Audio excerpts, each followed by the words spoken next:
Well, hello everyone, and welcome to our week 6 of leadership and management. So, we are heading down the home stretch.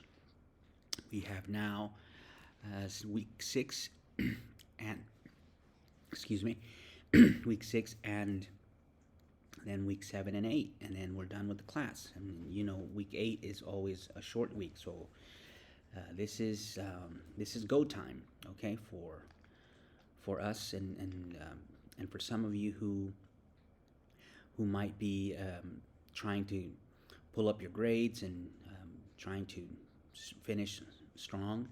This is the time. So I hope that you are going to be able to do that this week, and that you're also going to enjoy this week's assignments. So let's get started talking about this week. So to begin, I wanted to just kind of provide a review of the material that we have covered so far, and recall some of the key points, important points about these different styles and kinds of leadership. Starting with laissez-faire leadership, and I know this one has given some of us some trouble because we often confuse laissez-faire leadership with the delegating situational leadership style, or so. And we think about a person like Warren Buffett, who is considered a great example of a laissez-faire leader. But while this is true, and he is, there's something very important about this that often goes unsaid, or is not understood by people, and that is that what Warren Buffett has done and his laissez-faire leadership style is actually more of delegating leadership style, in that what while he does let people decide and manage and lead and be creative and do things, but he makes sure that these individuals that he allows to do these things are prepared, have the qualifications, that they have the abilities, and that he also understands who they are, their needs, their expectations, etc. Which all of this is, again, more a description of situational leadership and delegating leadership style than it is laissez-faire leadership. Obviously, I'm just one person, and there are many scholars and theorists out there who might disagree with me, but I still hold firm to the belief that laissez-faire leadership is more times than not undesirable. It's not the kind of leadership style that we want to practice, because it is by nature absent, because you are letting people basically do things themselves, and it's been actually been referred to as no leadership, or it's a no leadership style. So you want to be careful with laissez-faire leadership, okay? Certainly, delegating and situational leadership, when you delegate authority, when you delegate control, when you delegate tasks, so that you are sharing leadership, sharing power, sharing authority. Now that's what you want. That's the type of leadership style that one should seek. Okay, so I wanted to make a note on that. Do recall also the difference between democratic leadership versus autocratic leadership, and here the democratic leadership is very common, very desired, especially in both public and private sectors. But as far as the autocratic one, let's not confuse the autocratic with authoritarian, because some scholars often, not often, but sometimes they tend to do that, and they misconstrue the differences and the what autocratic means. Authoritarian leadership is by nature illegitimate because it is not based on the rule of law. It is not based on a constitutional mandate. It is not based on a the consent of the governed, for example. Recalling John Locke, uh, that's that's authoritarian. That's a tyrant. That's a despot. Okay, whereas autocratic leadership is not tyrannical, and it's in fact legitimate. Okay, a general is the general of the army, for example, is the commander of the army. George S. Patton was the commander of the Third Army in World War II. His leadership style was autocratic. Now, was he a tyrant? Was he a despot? No, he was not. He was he was placed there by the president, and his role there and his position was legitimate. So, autocratic just means that decisions are made by an individual, not collectively, as it would be the case with democratic leadership.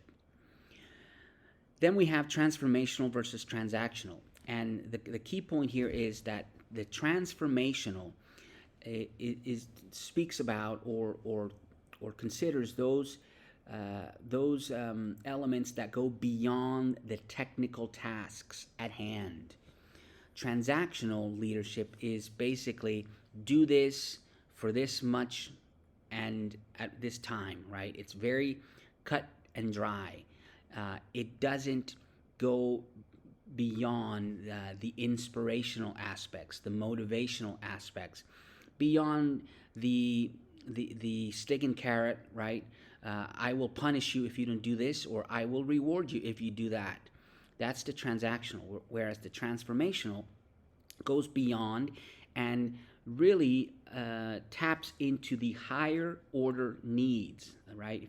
If we recall Abraham Maslow's hierarchy of needs, the transformational leadership style is one that seeks to tap into the higher order needs, whereas transactional is limited to the lower order needs, the ones that are found at the bottom of the pyramid. Then we have charismatic leadership. Charismatic leadership is a great type of leadership to have, and not of course not everybody is charismatic, and so those that are, we look back into history, the great leaders, right? We think about people like John F. Kennedy, who had tremendous charisma, right? So we think about the great man theory, the idea that leaders are born, like natural born leaders, right? That's charismatic leadership, and it's important because we know now that leaders are also made, right? That not leaders are not just born; they can be made. You can actually learn to be a leader, and most of us do. But there are individuals who are born with a special charisma, a special gift, and those individuals have the potential to become great charismatic leaders. Then there's ethical leadership, and ethical leadership is, of course, extremely important, and it really, if you think about ethical leadership, it's the idea of having doing things that go above and beyond what is required and expected, and also thinking about the law, thinking about the Constitution, thinking about policies, thinking about these, or even the expectations of the firm or a social group, thinking about them as the floor rather than the ceiling, so to speak. So you want to go above and beyond, and especially if you're a Christian, Christian leadership is adhering to higher order values, right? Upholding higher values of behavior. So that's ethical leadership. You know, there's this I guess you would call it a parable, but that I always use in my leadership classes, and that's that if a tree falls in the forest and nobody is there to hear it, does it still make a sound? Think about that for a minute. If a tree falls in the forest and nobody is there to hear it, does it still make a sound? The answer is yes. And of course, I've asked this question before, and some students say, no, it doesn't, because, sound is the product of this and that. And of course, not going into the acoustics and the science and the physics of it, right? It's about does an action produce a reaction even if nobody's there to hear it, to see it, to experience it? And the answer is, of course it does. Because, again, going back to those that are God-believing individuals, what man doesn't see, God sees, right? So if you commit an act that is not ethical and nobody's there to see it, nobody's there to call on you, right? God still sees it, right? You can't hide those things from God. But then there's also your own. I mean, we ourselves have to live with these with these actions. And so if you, for example, are in a position of power and you abuse the power to give preference to a friend and nobody finds out about it, well, the tree fell in the forest. No, it didn't make a sound, but it's right because nobody heard it, but it still made a sound. In that, it still happened.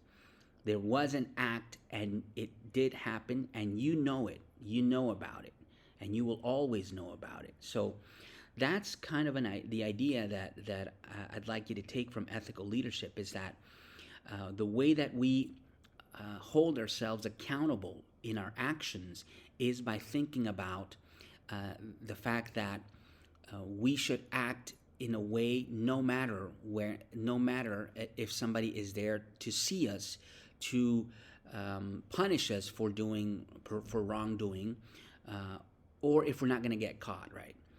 So that's how you strive and ensure ethical leadership.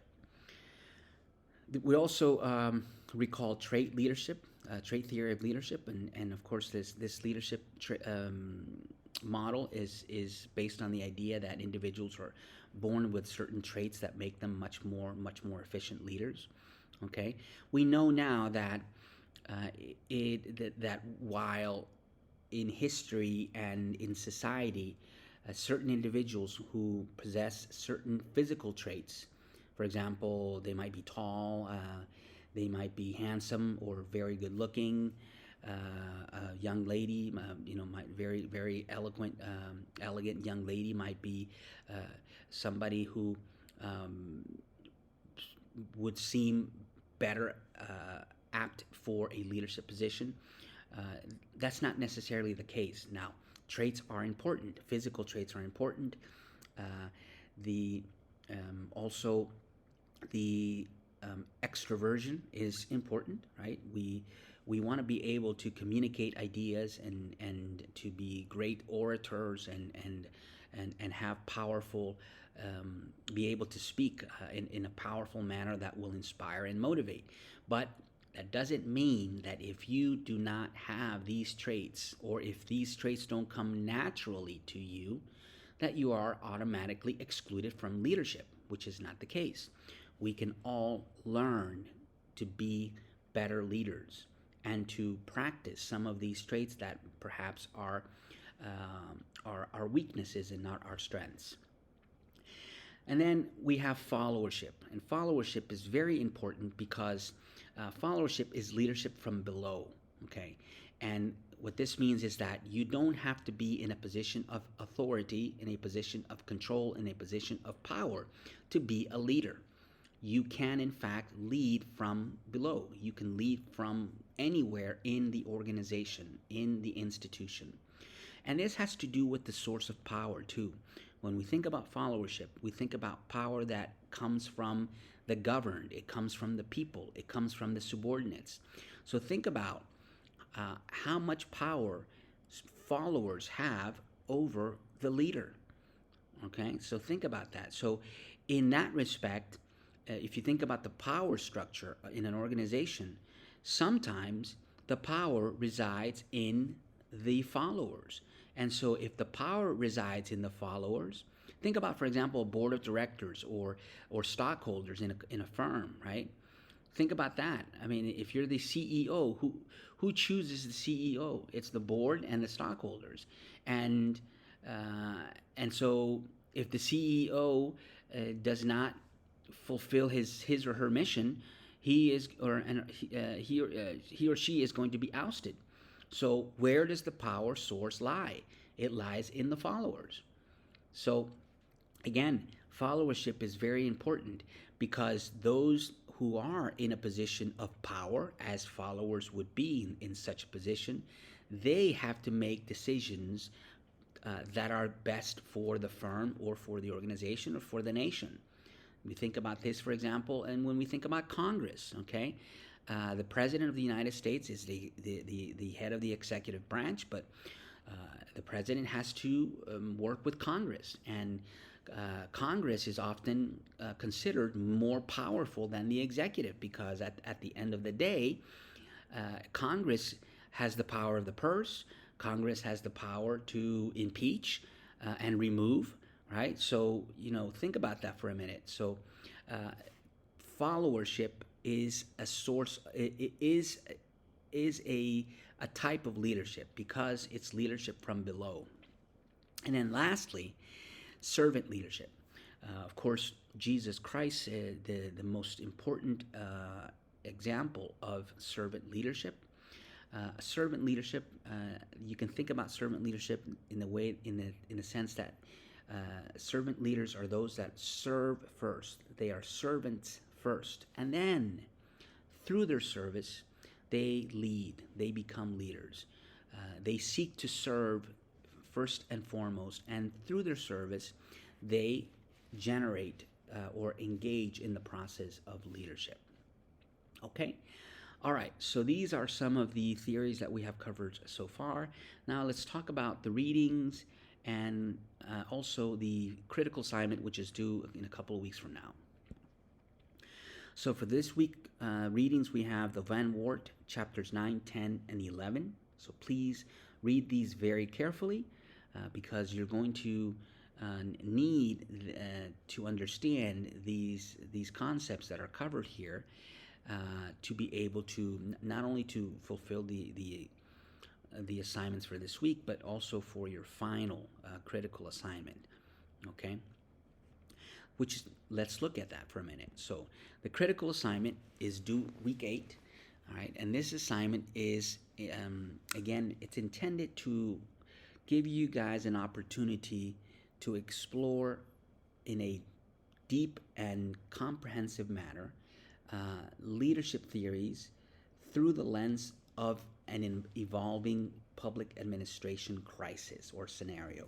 Okay, so we've discussed these in some way, shape, or form during the first few weeks. We've done DQs and you've provided some examples of crises, etc. So kind of these were intended to prepare you for this final critical assignment. So you are going to be required to identify a hypothetical community crisis that could occur in the future. Okay, so this is not something that happened. Okay, please do not cover, for example, the pandemic, because the pandemic happened already. Do not do the flood in Rancho Cucamonga, wherever.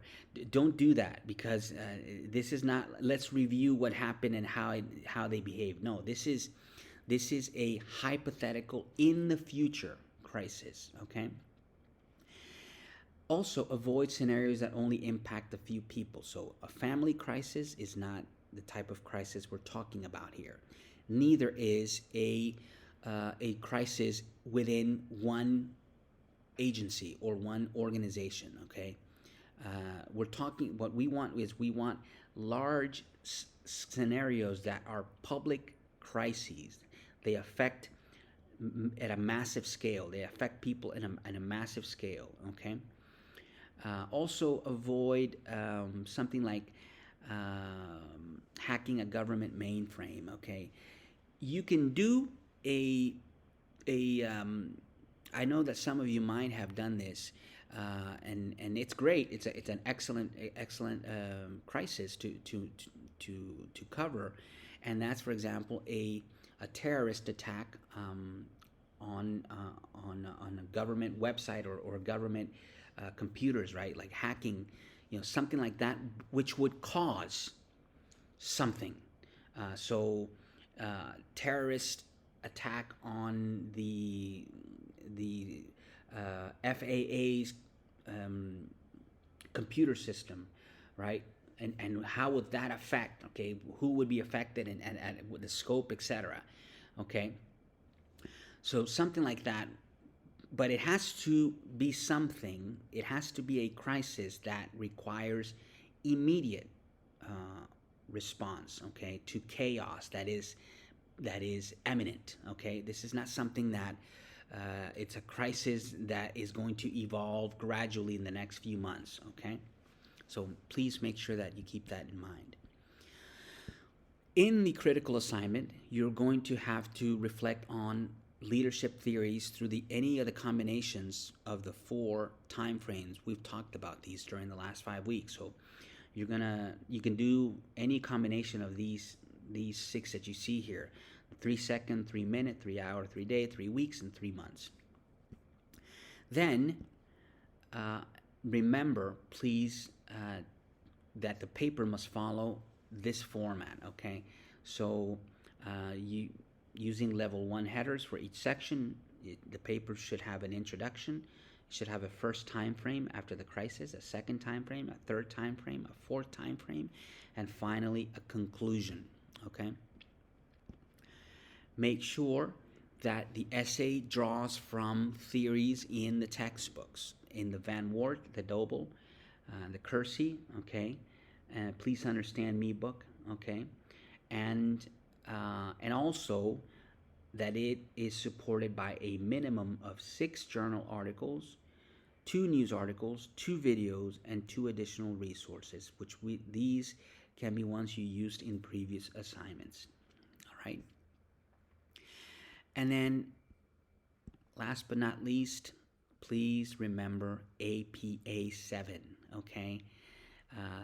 Please remember to indent at each new paragraph. Remember to indent the second and every subsequent line in the citations in the reference section. Okay. Please make sure that you follow correct APA style. All right. Also, remember that this paper is about leadership. Okay. And I did want to include this here. I should have included it earlier, but I didn't want to forget about it. Remember that the paper is about leadership, not about how to manage the crisis. So it's not intended to, this is not a paper that details the step-by-step process and procedure of the manager. That's not what the paper is about. Okay, so do not focus on what the leader will do. Focus on why followers will listen to that person. Okay.